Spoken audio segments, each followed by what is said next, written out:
Il carnevale non è ancora cominciato, però in Brasile se lo vive in grande anticipo.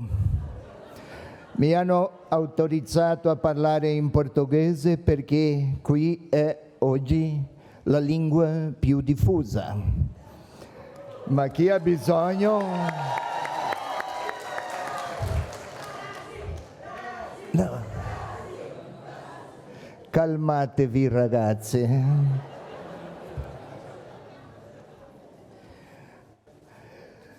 Foi-me solicitado apresentar aqui, vou falar devagar, lentamente, para facilitar a tradução. Foi-me solicitado de apresentar, num encontro de tanta relevância como este,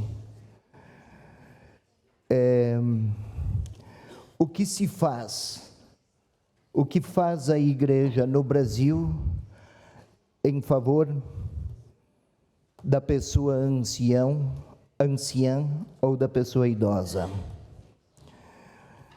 Eu tenho aqui um pequeno ou grande folder com a indicação pastoral da pessoa idosa.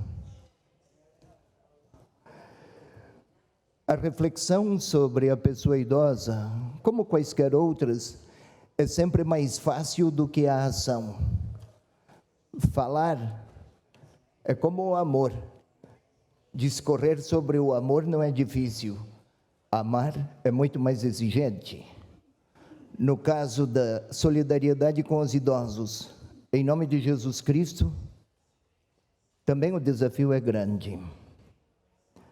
O que significa pastoral da pessoa idosa? O que se faz?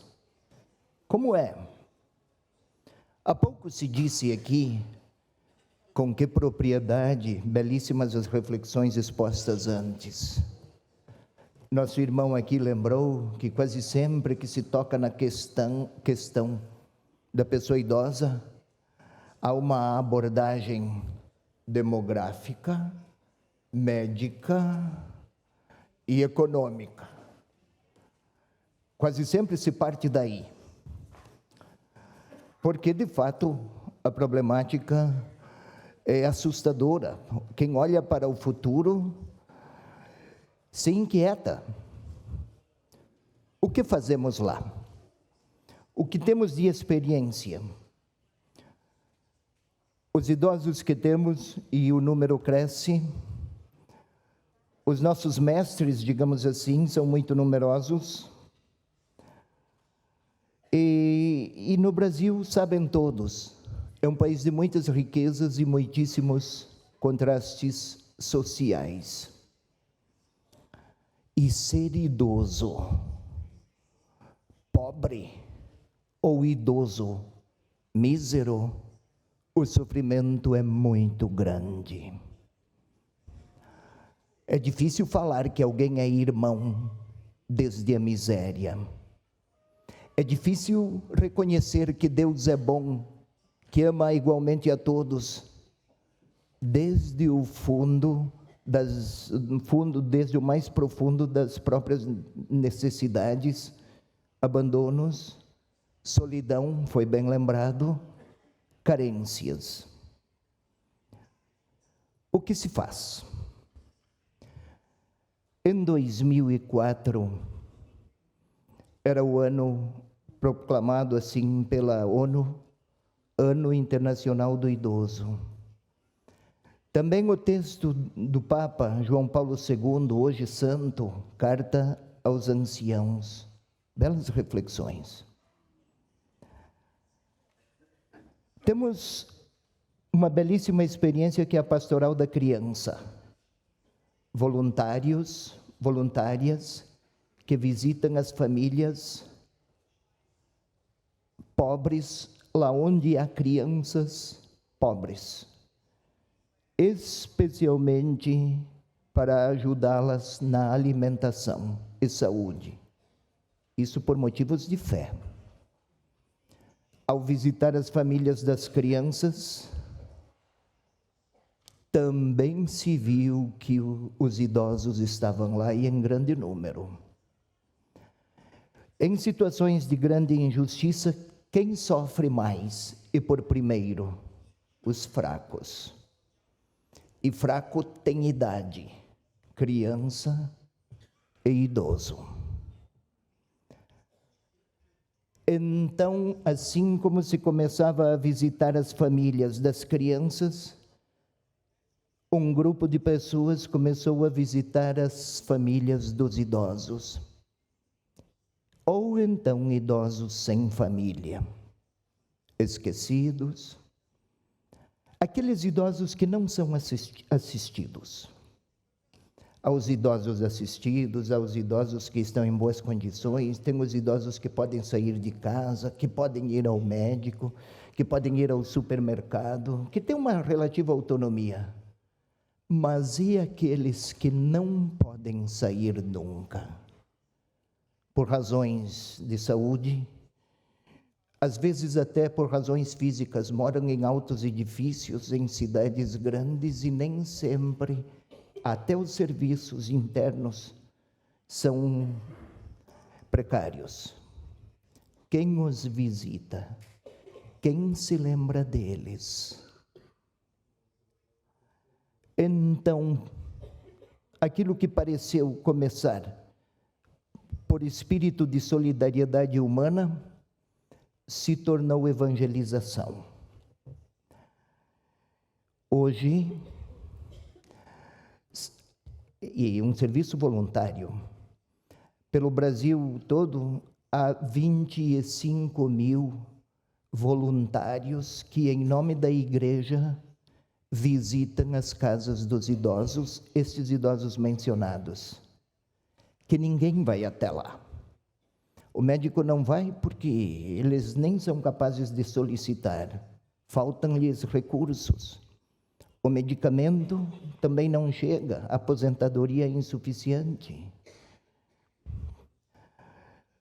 Muitos deles são abandonados, outros não são abandonados, mas os filhos não têm condições de cuidar. Trabalham. A solidão é imensa e a depressão também. A palavra do Evangelho, compaixão, para estes voluntários, é sempre a grande moção inspiradora. São hoje 175 mil idosos visitados em suas casas. Em alguns lugares na Amazônia, são 2 a 3 dias de embarque para chegar à casa do vovô ou da vovó. Há situações até heróicas, mas é a visitação, o grande segredo. O que se faz lá na visita? As pessoas são treinadas, os visitadores, para acompanhamento de saúde, não são médicos, não são enfermeiros, mas têm algum treinamento, conhecem os direitos, as leis, temos boas leis no Brasil, leis. Mas o que mais conta, e aqui é pastoral, é a aproximação afetuosa. Não existe evangelização sem afeto, não só com os idosos, mas com os idosos. Se faltar afeto, qualquer outra palavra não tem força interpelativa. Esses idosos visitados, uma vez por mês, houve uma pesquisa de uma universidade que constatou, tornam-se mais receptivos aos tratamentos médicos, são mais cuidadosos com os medicamentos, tornam-se mais dóceis às orientações de cuidados de que precisam e também se tornam mais receptivos à oração. Falava o meu irmão aqui ao lado que a ancianidade é um momento, uma fase propícia para comportamentos, atitudes e vislumbres orantes. Eles, ao receberem o visitador, não interpretam apenas como a solidariedade de alguma pessoa boa que se lhes aproxima. Interpretam como os carinhos da igreja por eles que se sentem muito fragilizados. É como se a ternura de Deus recebesse linguagem humana para afagar aqueles que derramam muitas lágrimas e poucas vezes são recordados, são lembrados. Quem começou em 2004 foi uma mulher, doutora Zilda Arns. Ela foi uma das grandes líderes da Pastoral da Criança, coordenadora, cofundadora, que organizou e difundiu por todo o Brasil a Pastoral da Criança. Ela ouvia dos agentes da Pastoral da Criança a idosos lá. Então deu um novo passo. Começou pelas crianças e se direcionou para os idosos. Ela morreu na tragédia do terremoto do Haiti. Estava lá para implantar a Pastoral da Criança. Ela foi, a causa permaneceu. O que é que sustenta, motiva estes 125 mil voluntários? Ninguém lhes paga nada. Oferecem do seu tempo, da sua liberdade, do seu tempo livre e às vezes até do tempo que lhes falta. Por que o fazem? A motivação começa pela fé e se torna muito humanizadora, ou começa por sentimentos de compaixão humana e se torna compaixão a partir da fé. O que é que os sustenta? Eu, por formação, sou biblista. Sempre me ocupei com o ensino de Sagrada Escritura. Mas como a fundação da Pastoral da Pessoa Idosa aconteceu em Curitiba, e eu fui nomeado para Curitiba, então foi-me confiado também este papel, esta missão. Curitiba está no sul. A Pastoral da Pessoa Idosa está em todo o Brasil, e é grande, 8.500.000 quilômetros quadrados. O que sustenta? Falei, minha formação é biblista. Eu propus a leitura orante da palavra. Eu não sabia, embora professor de Sagrada Escritura, eu não sabia que a palavra de Deus tem tamanha força motivadora. Cada idoso visitado custa menos de meio dólar por mês. Ir até ele, visitá-lo, tem custos menos de meio dólar. Não porque custa apenas isso, mas porque tudo é gratuidade. Falou-se de gratuidade aqui. Mas esta gratuidade nasce de onde?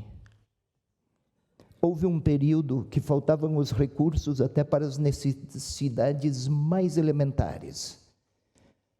Mas havia muitos agentes da Pastoral da Pessoa Idosa orando com a Bíblia e buscando forças espirituais no encontro com a palavra. E aqui eu gostaria de dizer, a maior parte dos visitadores no Brasil são mulheres. São elas. A força evangelizadora no Brasil é muito mais feminina do que masculina. Isso.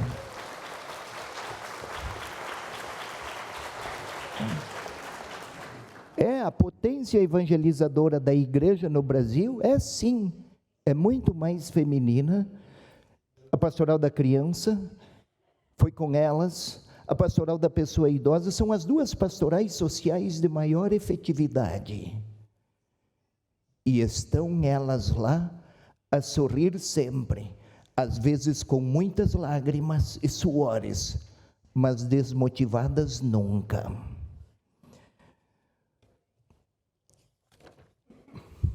Ele não para.